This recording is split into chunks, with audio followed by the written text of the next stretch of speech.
Charles III, des champignons hallucinogènes retrouvés chez lui, Harry n'y pour rien. Grâce l'héritage de la reine Elisabeth II disparue en 2022, le roi Charles III est à ce jour à la tête d'innombrables domaines en Grande-Bretagne. Mais dans l'une de ses prestigieuses propriétés, des champignons hallucinogènes ont été retrouvés. Révélation choc. Au même titre que ses sujets, le roi Charles III se prépare lui aussi pour les fêtes de fin d'année. Comme chaque année, le souverain de 77 ans devrait retrouver une partie de son illustre clan au domaine de Sandringham House, fief incontournable des Windsor. Charles III sans Meghan Markle et Harry pour Noël? La presse s'interroge. Toujours en froid avec une partie de la firme, le prince Harry et Meghan Markle, installés aux États-Unis depuis 5 ans, devraient briller par leur absence avec leurs 2 enfants, Archie et Lily qu'ils préservent jalousement des médias. Pourtant ces derniers mois, l'ancien militaire de 41 ans semblait vouloir se rapprocher de son paternel qui a rendu public son combat contre le cancer en 2024. Privés de sécurité officielle depuis le Brexit, les Sussex boudent désormais le Royaume-Uni. Raison pour laquelle le prince Harry se refuse pour le moment d'y emmener sa progéniture. Des champignons hallucinogènes retrouvés sur l'une de ses propriétés. Un véritable déchirement pour le père de famille qui souhaite que ses enfants connaissent aussi leurs racines anglaises. Faisant partie de la famille royale anglaise, le beau-frère de Kate Middleton n'est pas peu fier de son histoire.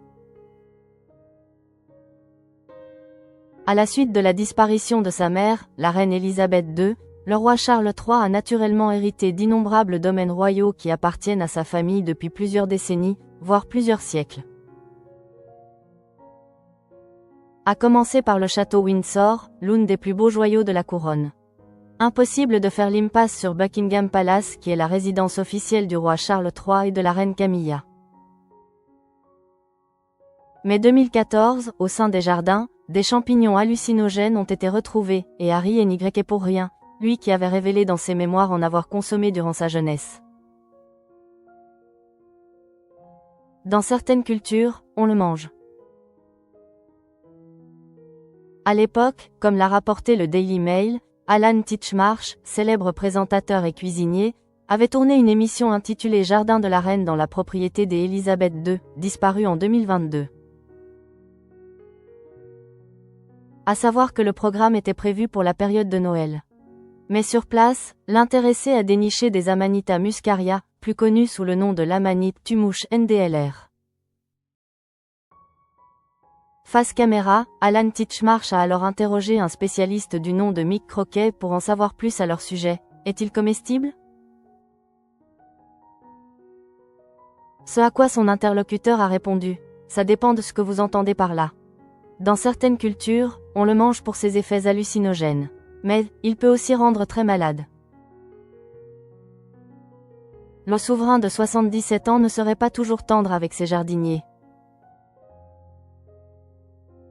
Au cours de sa tirade, Alan Titchmarsh a aussi précisé, dans le passé, la tradition voulait qu'on le donne à manger à l'idiote du village, puis on buvait son urine pour bénéficier de ses propriétés hallucinogènes, en évitant le mal de ventre. Une folle anecdote qui a sûrement intrigué Charles III et les siens.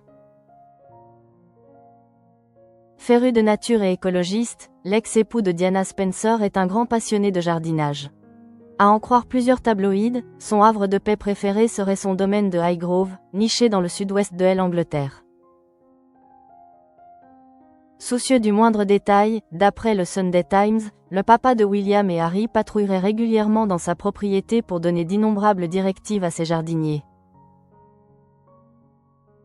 Et ces inspections auraient quelquefois tourné au vinaigre, raison pour laquelle certains de ses employés auraient démissionné.